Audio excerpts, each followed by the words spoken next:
Ó, tem essa pergunta que foi feita lá na coletiva do Café da Manhã, foi feita pelo rapaz do site Alma Preta, que é antirracista. Dá uma olhada, Pisolato, vê o que ele fala Uhum. e o que o Paulo Pimenta responde. Não foi nem o Lula que respondeu isso, vamos lá. O senhor aqui, no início do café, antes de sentar, o senhor mencionou a importância que os veículos de comunicação não tradicionais, as mídias independentes, tiveram nesse processo de fortalecimento da democracia nos últimos anos, assim. Visto que na última gestão a gente teve um problema de ataques sistemáticos, quase cotidianos, a jornalistas no Brasil inteiro, com morte de colegas de trabalho. E aí, neste momento de reconstrução do Brasil, de processo de fortalecimento da democracia, a gente quer também contrapartida por parte do Estado brasileiro. E aí é uma pergunta direcionada tanto ao senhor quanto ao ministro Paulo. E nesse processo de fortalecimento dos veículos de comunicação não comerciais, né, que sejam das mídias que estão presentes aqui, se haverão políticas de fomento para esses veículos, como o Alma Preta, o Voz das Comunidades, a Mídia Ninja, a TVT, que são veículos importantes que fazem um trabalho fundamental hoje no país. Se o governo federal pensa em fortalecer esses veículos também a partir de políticas de fomento estrutural, de talvez anúncios que sejam feitos a partir das ferramentas do governo nesses sites também, nos portais também, para a gente conseguir não só nos manter sustentáveis nesse processo de construção das nossas pautas e de manter a nossa independência política dentro da construção da democratização, mas também como forma de contratar outras pessoas, formar outros jovens comunicadores negros, né, das periferias de todo o país. Então, a pergunta é mais nesse sentido, assim, nesse processo de democratização que a gente quer, a gente vai pautar nos próximos 4 anos, a gente vai lutar para que ele ocorra. Se o governo está pensando em contrapartidas, está pensando em políticas de fomento, e é isso. Obrigado, agradeço. Muito obrigado, Matheus. 2 informações anteriores, né? Quando, no dia do golpe, nós tivemos 12 profissionais da imprensa que foram agredidos ou tiveram seus equipamentos danificados ou quebrados aqui em Brasília, mais uma série de outros profissionais que foram agredidos durante aquela semana e vários outros casos durante todo o Brasil. Nós fizemos uma reunião com as entidades, todas, os jornalistas, entramos em contato com o chefe da Polícia Civil aqui do Distrito Federal, pedimos que fosse designado um delegado, que os crimes cometidos contra profissionais da imprensa, contra jornalistas, contra ativistas, tivessem um tratamento diferenciado e uma responsabilização imediata daqueles que se envolveram nos crimes contra a democracia. Isso funcionou. Inclusive, alguns profissionais puderam prestar depoimento em local reservado, porque muitas vezes é por parte da polícia, inclusive, a intimidação, como aconteceu aqui no dia 8. Juntamente com o ministro Flávio Dino, com o ministro dos Direitos Humanos e com outros órgãos do governo, nós estamos discutindo um observatório para acompanhar a violência contra profissionais da imprensa e contra a liberdade de expressão. Então, nós teremos uma política pública do governo, transversal, de vários ministérios, no sentido de fortalecer essa atividade e mostrar, com iniciativas concretas do governo, o nosso compromisso com a liberdade de expressão e com a democracia. A forma como nós temos nos relacionado com a imprensa desde o primeiro dia, a transparência que tem sido uma marca do nosso governo, o diálogo aberto com todos os profissionais não deixam dúvidas de uma mudança substancial da forma da condução da comunicação do nosso governo desde o primeiro dia, e esse sempre foi o compromisso do presidente Lula. Eu gosto muito do Paulo Pimenta, tá, Pisolato? É um cara legal, é um cara engajado, é um cara do nosso campo. Mas eu fico pensando, primeiro, em 2 coisas. Eu achei a resposta burocrática e eu senti falta do presidente Lula falar desse assunto. É um assunto, mais uma vez, foi uma resposta meio policial. Como é que a gente reage quando acontece? Eu não quero mais reagir, eu quero agir. Esse que é o problema.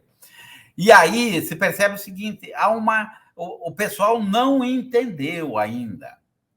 E já o tempo está jogando contra nós, né? Tem que ser rápido. Isso é corrida de 100 metros agora, né? Quer que eu te dê, por exemplo, como é que eu imagino, né? O que eu faria? E, por sorte, ninguém me chamou. O que você responderia para o rapaz? E ninguém vai me chamar para isso, ninguém é louco para me chamar. Mas a primeira coisa que eu acho essencial, que eu acho que tem que ser uma ação de governo, internet grátis para todo mundo. Isso tem que ser uma política a nível da América Latina. Que pobre não tem como comprar dados e ele fica refém dessas televisões, igrejas aí, né, com televisão de aberta, ouvindo né, aqueles expropérios de pregações, imbuindo culpa e desinformação nos caras. Então, isso é a primeira coisa dentro de uma política de redução de custos para a saúde, para a educação, para a segurança. Por exemplo, antes de ontem deu aquela enxurrada aqui no Rio. Se todo mundo tem internet, a Defesa Civil manda uma mensagem dizendo, olha, não saiam de casa, vai ter isso aqui.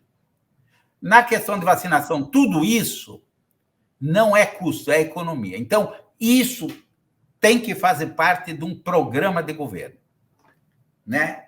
Então, isso eu diria a nível de política macro, e que é uma coisa que tem que colocar na cabeça do Lula, isso, e do Haddad, isso tem que fazer parte do orçamento. Acabou. A Dilma não deu decodificador para o pessoal ver os jogos quando mudou a TV digital? Uhum. Comunicação é... Então, porque senão a gente não atinge exatamente a população que está mais refém desse zumbi aí, né, dos pastores e etc, etc. Aí, o que eu responderia pro rapaz? Olha, eu diria, a SECOM vai ajudar a federalizar todas essas iniciativas populares de pequenos jornais comunitários, rádios, youtubers, canais e o que for, organizar isso, vai apoiar tecnicamente para a produção de conteúdo e distribuição, e a nível de desenho de algoritmos. E aí, existe uma parte já da verba publicitária, tem uma parte que está lá meio engessada por causa do TCU, que tem que ir tipo assim, bom, o mais gordo é que vai poder comer mais, né? É que vai poder ter o prato maior, em função da audiência, isso, aquilo. Mas a outra parte não. E a gente já fazia isso em 2003, 2004 no Banco do Brasil, com milhares de pequenas ações em todos os municípios e tal. E a partir disso, diz, olha, vai ter por aqui um X% de recursos para financiar essas atividades. E aí, depois de constituída essa federação, ou associação, ou cooperativa, ou chame lá o que é, nós vamos entrar também com formação, educação, formação, todo o apoio técnico. Não é caro isso, gente. Inclusive, tem até recursos do FAT para isso, do Fundo de Amparo do Trabalhador, porque você gera emprego para o pessoal, treina, que vai desde o desenho gráfico, né, a produção de pequenos vídeos e assim por diante, que o pessoal faz isso da forma mais artesanal e voluntarista, né? Inclusive com alguns equipamentos, como computadores, né, para núcleos dessas associações, como a gente fez na época, que ainda nem todo mundo tinha, né, e a gente tinha acesso a computador, e a gente ia nas comunidades e criou aqueles centros de informática para o pessoal, principalmente nas favelas, poder ter um local para aprender, escolinhas de computador. Não é caro isso. Inclusive, você pode fazer isso através de empresas estatais, porque você faz readaptação de tecnologia. Então, tem ações concretas para ser feitas, que não precisa mexer nem no orçamento. Inclusive, o PT perdeu um pouco dessa história, né, Pisolato? Teve os telecentros lá atrás. Pois é. Teve telecentro, defesa de software livre. O Sérgio Amadeu trabalhou feito cão naquela época em cima disso. O que aconteceu? São 20 anos, cara. 20 anos. Então tem que ter propostas concretas.